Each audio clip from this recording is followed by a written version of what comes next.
अस्सलामुअलैकुम क्लास 4। आज हमारा 16th लेक्चर है। आज हम पढ़ेंगे life cycle of a flowering plant. ठीक है, यानी एक फूलदार पौधे का क्या लाइफ साइकिल होता है। The adult plant has roots, stems, leaves and seeds, but it also bears flowers. In some plants the flowers develop into fruit which contains the seeds. अच्छा, इसमें क्या होता है कि एक जो पौधा हम देखते हैं, एक फ्लावरिंग प्लांट जो हम देखते हैं, उसमें कौन कौन से पार्ट्स मौजूद होते हैं। उसकी रूट्स मौजूद होती हैं यानी जड़ें होती हैं, उसमें स्टेम्स होते हैं यानी तना जिस पर वो खड़ा होता है। ठीक है, लीव्स होते हैं एंड सीड्स होते हैं, और फिर उसमें उसके बाद फ्लावर्स भी पौधे में आते हैं। ठीक है, आप उसके और कुछ पौधे ऐसे होते हैं जिनमें फ्लावर्स जो हैं वो फ्रूट बन जाते हैं। अब विच कंटेन्स द सीड, यानी जिसके अंदर उन जो फ्रूट बनता है उसके अंदर सीड्स भी होते हैं।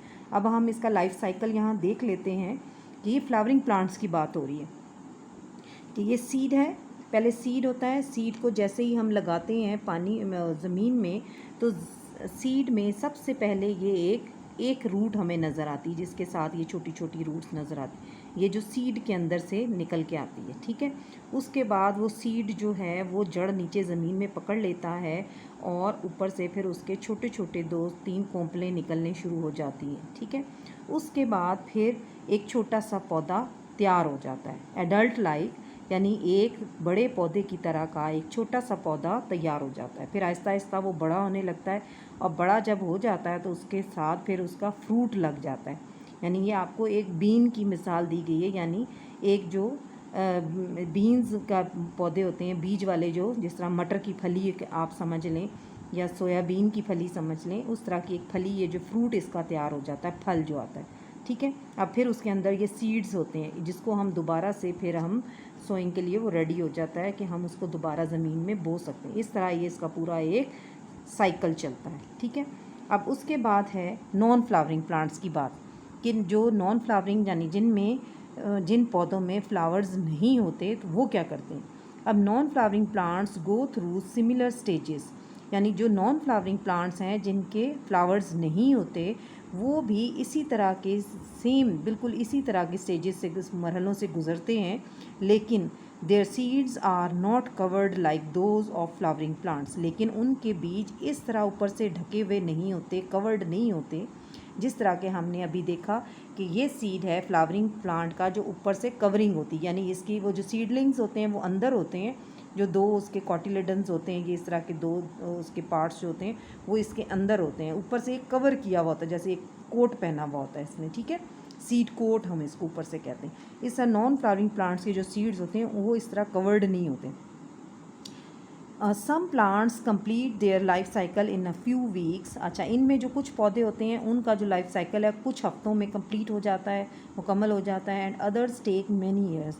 और कुछ ऐसे नॉन फ्लावरिंग प्लांट्स होते हैं जो बहुत सालों तक, बहुत साल लेते हैं। यानी इसमें नॉन फ्लावरिंग जो प्लांट्स हैं उनके बहुत सारे तरीके होते हैं। हमारे घरों में भी ऐसे पौधे लगे होते हैं जो जिन पे फ्लावर नहीं आते, लेकिन वो फिर भी अपनी आप को आगे बढ़ाते हैं, उनकी नस्ल आगे बढ़ती है, उसी तरह का पौधा बनता है। वो कैसे कि उसी के पौधे का एक पार्ट जो है हम ज़मीन में दबा देते हैं या टूट के गिर जाता है उसके लीफ का कोई हिस्सा, तो वो वहीं से फिर ग्रो कर जाता है, उसी में फिर जड़ें निकल आती हैं, वो ग्रो करने लग जाता है। ठीक है, इसी तरह कुछ और तरीके होते हैं। इसी तरह जो नॉन फ्लावरिंग प्लांट्स होते हैं, ये मैंने एक एग्जांपल दी, इस तरह बहुत सारे होते हैं जो कि बढ़ने लग जाते हैं। अब डू यू नो में, यानी ये आपको एक कॉलम दिया हुआ होता है कि क्या आप जानते हैं some seeds can last a long time before they germinate, यानी कि कुछ सीड्स ऐसे होते हैं कि जो बहुत लंबा अरसा जर्मिनेट से पहले, बहुत लंबा अरसा लेते हैं उगने से पहले। In the mid 1990s, a Chinese lotus plant grew from a seed that was around 1400 years old।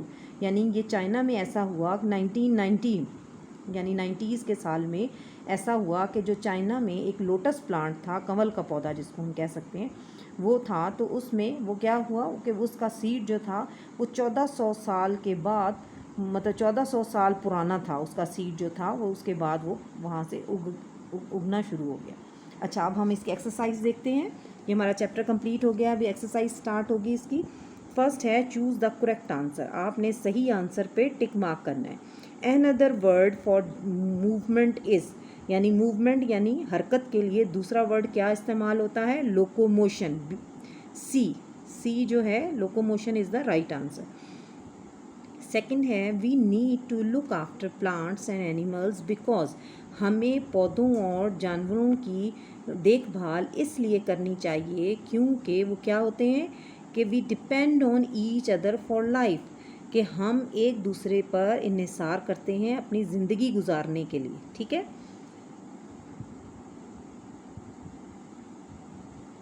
What hatches from the egg of a grasshopper? Grass hopper का अंडा जब खुलता है तो उसमें से क्या निकलता है, उसमें से a nymph निकलता है। The egg of a butterfly hatches into, जब बटरफ्लाई का जो एग है वो हैच होता है तो उसमें से क्या बनता है, निकलता है लार्वा निकलता है। What grows from a seed when it germinates? अब सीड को जब बोया जाता है और जर्मिनेट किया जाता है तो वो फिर क्या बन जाता है, तो वो सीड से फिर फ्रूट बनता है। ठीक है ना। उसके बाद है blanks. Humans and other animals take in oxygen and breathe out carbon dioxide, यानी इंसान और जानवर ऑक्सीजन को अपने अंदर ले जाते हैं जब वो सांस लेते हैं और कार्बन डाइऑक्साइड को बाहर निकालते हैं सांस के अमल के दौरान। Plants make their own food, पौधे अपनी ग़िज़ा ख़ुद बनाते हैं by a process called photosynthesis, एक प्रोसेस के ज़रिए से, एक अमल के ज़रिए से जिसे हम फोटोसिंथेसिस कहते हैं। All living things do the following. अब ये तमाम चीज़ें नीचे दी गई हैं आपको, उसका फर्स्ट लेटर दिया गया है जो कि तमाम जानदार चीज़ें करते हैं। हम पीछे पढ़ के आ चुके हैं कि सबसे पहला है ई फॉर ईट, यानी सब जानदार खाते हैं।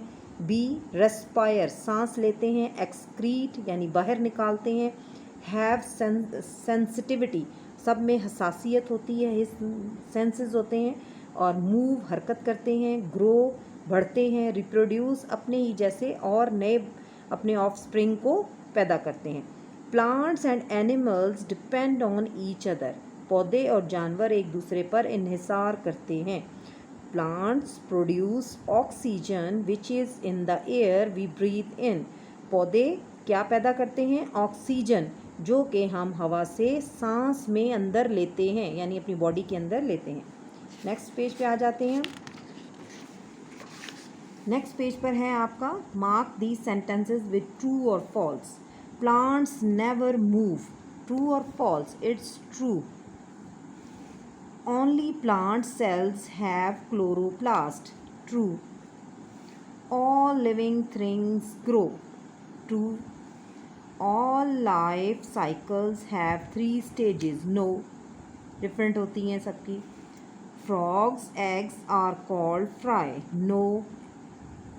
Fish eggs को कहते हैं fry.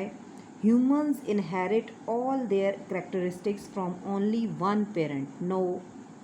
अपने मदर एंड फादर दोनों से ऑल करेक्टर्स नहीं, कुछ करेक्टर्स वो ले लेते हैं। Find one word for each sentences. Next question है find one word for each sentence. हर सेंटेंस के लिए हमने एक वर्ड चूज़ करना है। The gas that we need to breathe, जो गैस हम अपने सांस लेने के लिए हमें चाहिए होती है वो क्या होती है, oxygen. Another word for movement, movement के लिए दूसरा वर्ड क्या है, locomotion. The word for the process of getting rid of waste products, यानी वेस्ट प्रोडक्ट का अपनी बॉडी से निकाल देने का जो प्रोसेस है उसको हम क्या कहते हैं, excretion. The word for the frog eggs, frog eggs को क्या कहा जाता है, स्पॉन। अ यंग फिश के लिए क्या वर्ड यूज़ होता है, फ्राई। नेक्स्ट है हमारे पास कि ये आपको एक फिगर दी हुई है, इसको आपने लेबल करना है। ठीक है, ये आपको यहाँ दी हुई है, ये आपने इसको लेबल करना है। लेबल कैसे करना है आपने, ये क्या है, सीड। नेक्स्ट है जर्मिनेशन ऑफ सीड, यानी सीड की जर्मिनेशन स्टार्ट हो गई है। फिर है सीडलिंग।